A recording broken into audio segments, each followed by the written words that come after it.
Hello. Hello, hi, Bataa. Hi. How are you? Good. So basically, the purpose of this interview is for you to let the people who are watching learn Yeah, more about your life and basically take part in the lessons you've learned, and so we can just learn and improve as people. And so, yeah, going off that, can you introduce yourself briefly and your family? yeah. Okay. Yeah, I'm Otkiril or Otko shortly, and I live with my husband and two sons. They're 6 and 8. Both are in elementary school, and yeah, my husband and I are actually doing PhD in China, and then we came last year during the Lunar New Year. But because of this COVID, we are still home and doing our research and studies all online. So yeah, having quite a good time. Yeah. Mm. Yeah, it's good that you came back to your family and stuff.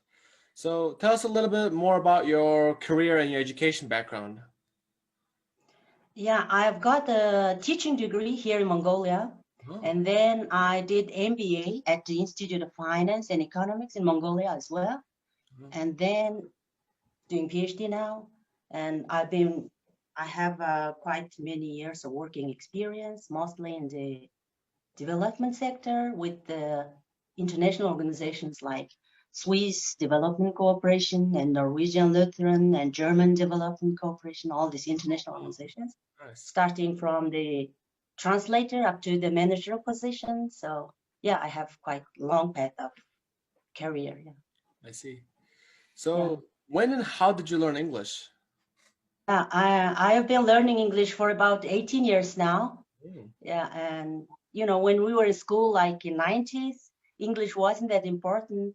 Mm. It didn't have much impact in our lives like we have today. But this internet wasn't even widely used. Mm. So, but I think I had kind of patience for learning it because at that time I think there weren't many who speaks English. So someone who speaks English looks kind of trendy to me, or Yeah. somehow different. So I think I liked it. I wanted to learn it. So yeah, then I joined different English courses at that time, and you know studied every day. I liked it, and yeah, that's basically how I started learning it.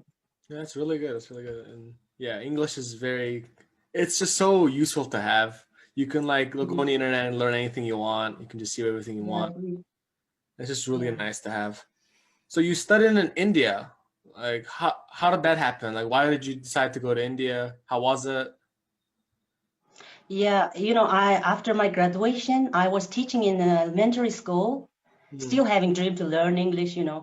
So it was really nice that one day I saw an announcement in the newspaper that Indian embassy is receiving the applications for the scholarship, Oh. government scholarship. Yeah. So it was a very huge opportunity at that time because we didn't have much scholarship from the Westerns or the States like we have today. So I decided to apply, and yeah, I started preparing and doing grammar and stuff. And luckily I passed the exam, and I was so excited and kind of proud, that my English is Definitely, good. definitely. But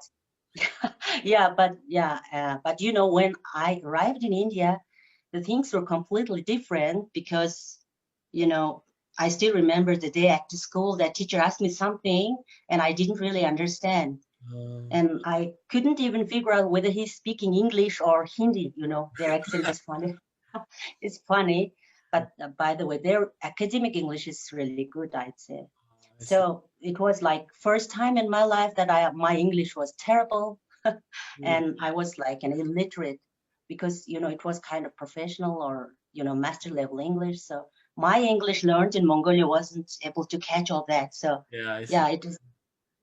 So I would say the kind of what you say, the real learning of English has started from that time. Ah, yeah. Yeah, I used to take the copy of my classmates' notes and learn by heart and Yeah. worked so hard. So yeah, after trying so hard for days and months, I think my English was much better.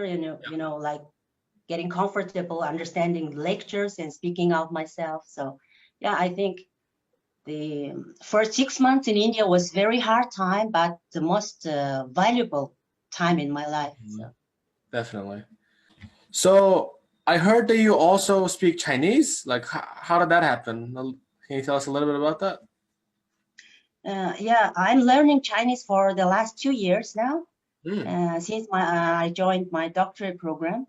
And, you know, when I came there, I didn't understand a single word, but now I can kind of communicate with my friends and teachers and supervisors. So it's improved a lot. Oh, wow. So, yeah, but I'm not advanced speaker yet, but, you know, I have an ambition to reach it in a year or two, because, you know, I have to defend my PhD in Chinese, not English. Oh, wow. That's So yeah, that's harder. what I have to do.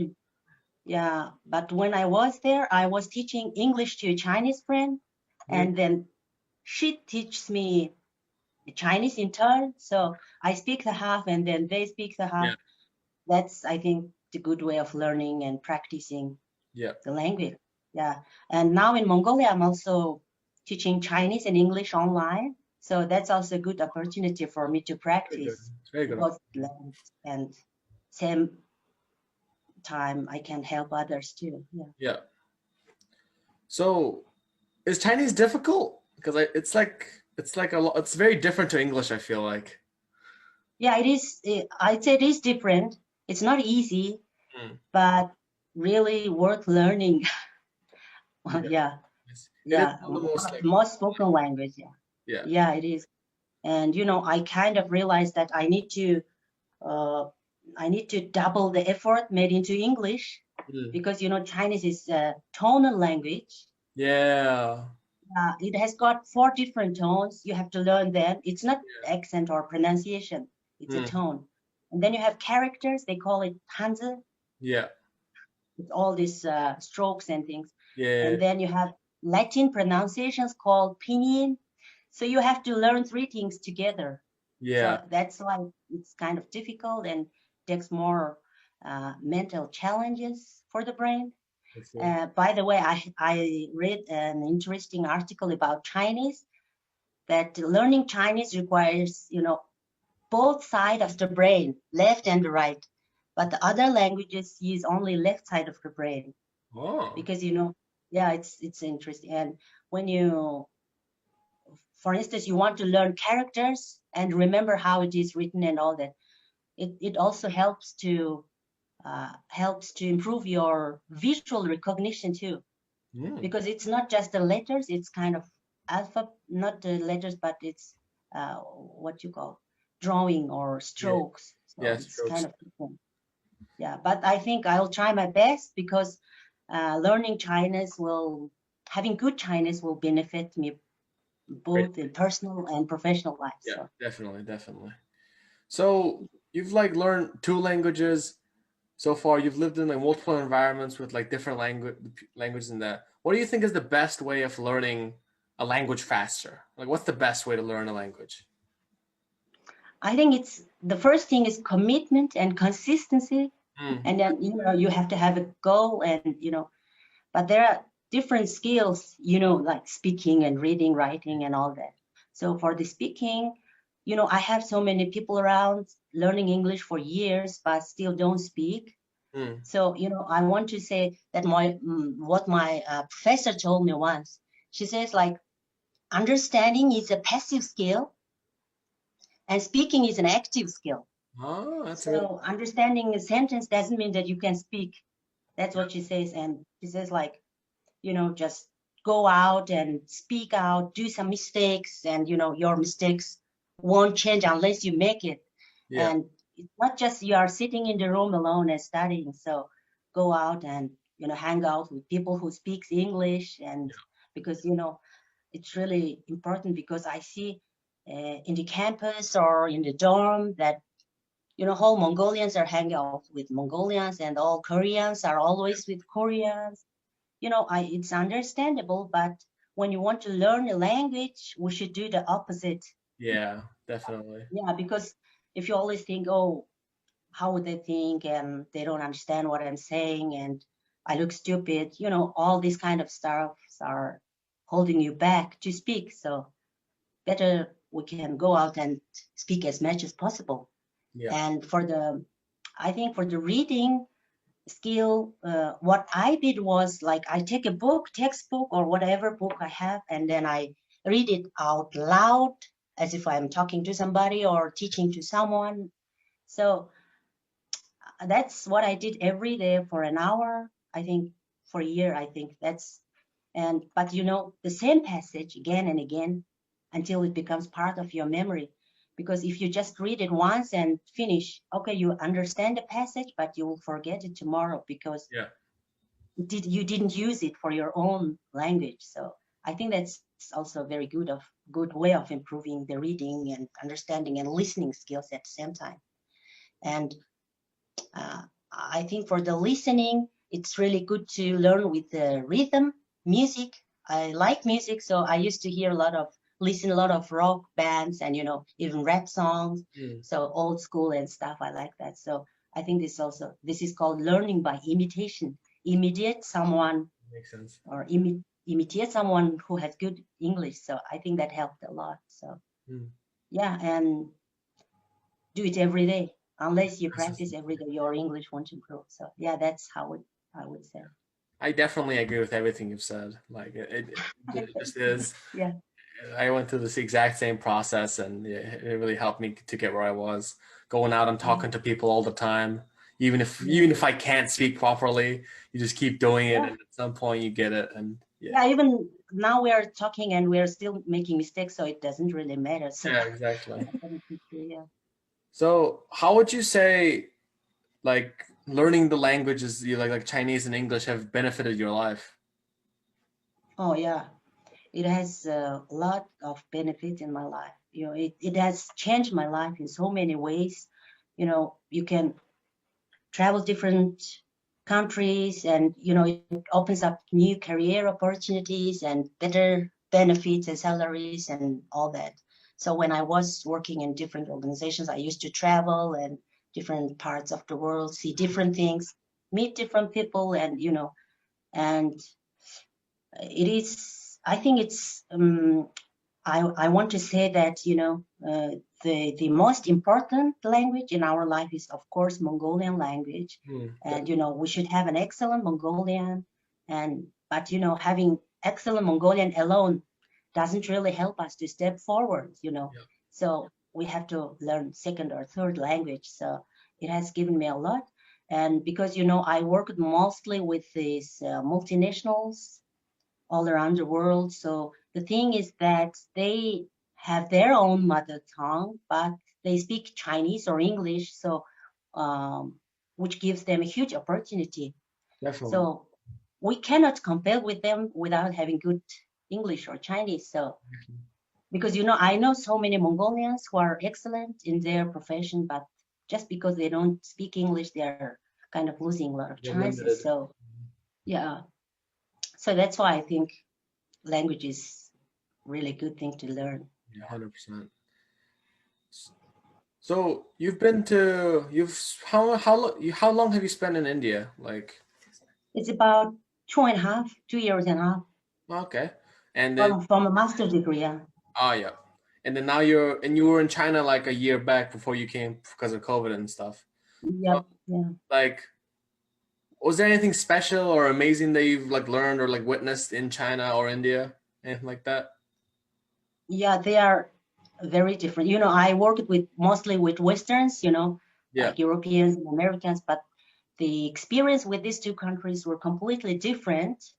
And India is a very hot tropical country, very humid. Yeah, but yeah, I like that kind of weather because your skin won't get dry and your hair is growing and glowing. I mean, it's really nice. And food is different, of course. They are vegetarians because of the weather, and it has also something to do with their religion, I think. No, they're different. But to be honest, I didn't like it at the first glance, but living there for 2 years, I started to understand the culture and people, and so I see how this Hinduism or Buddhism philosophy has influenced their way of life and the way of thinking, and they do a lot of meditation and yoga and stuff. So yeah, I like them. And China is again very different. Very different, yeah. And it was the first time in my life that I came to a country where no one speaks English. So it's very different country. Yes, Yeah. yeah. So that's why I had to learn a very good Chinese, especially when I'm doing my PhD. So You can't talk to but anyone. we have a lot of things to learn from Chinese people. They are kind of early birds and working so hard, and now the country is growing so fast, and they have got so many like world-class universities now, like Tsinghua, Beijing, Yeah. Shanghai, and all these schools. So I learned a lot living in these two countries. Yeah, I like them both. Definitely, definitely. So you said you were teaching English and Chinese online right now from home and stuff like that. What's your goal with that? Like, are you trying to expand on it in the future, or are you gonna go somewhere else, or what are you thinking for your future? Yeah, here in Mongolia, I hear almost every day that everyone's talking about English, want to learn English, want to speak English, and have to learn. And my friends and family all. And so, I also learned English with a lot of struggle and still learning it. So, I have something to share, what I've gone through and how I learned and all this stuff. And I'm doing like free video lessons. And also I'm now doing this complete beginner course and business English course. Oh, So I think I will finish it within a month. So yeah, if someone is interested starting to learn English, then they can join my beginner English course. And if someone is learning English for the work or professional level, they can join my business English course. And you'll be learning how to communicate at the work and how to write emails and letters and talk to people on the phone and participating interviews and yeah. meetings and all this stuff. And also different areas, business areas like medical science and business marketing, all these things. So apart from language, I'm planning quite many things actually, because I'm a kind of person passionate about learning new things and love to share with others. And as a teacher with business background and doctorate student, and considering my age and experience, yeah, and I have something to share. And not only language, but like many other things which can be taught online, like self-development things and online business possibilities and marketing. I think this will be beneficial to others and myself as well. So if anyone is interested, they can join my Facebook page and website called Online Master Tech. I'm using the chat. Yeah. So where I'll be, sharing the knowledge and tools and the resources that I continue to learn and, share with others who are interested. Because, I kind of realized that there is unlimited possibilities that internet is offering to everyone of us, regardless of where we live. So yeah, so I realized that I can use my potential more resourcefully and, share with others using internet. So I'm kind of planning to do it and doing, seeing myself doing it for a long time in the future. Yeah, that's good. That's good. And I'm sure you'll be successful considering how you're a very, very committed and very consistent person, and you've learned all these English languages and you've done so many great things. So all that I understand. I believe that you'll Thank you. as well. So yeah, thanks for the interview. It was a really great interview. I really love what you're trying to do and what you're gonna do in the future. So yeah, it was great having you. Yeah, thanks, Bataa. Yeah, thanks again for the interview, and it was really nice talking to you, and I wish you all the best. Yeah, Thank you very for the much. invitation. All right. Thank you. Have a good night. Thank you. Bye-bye.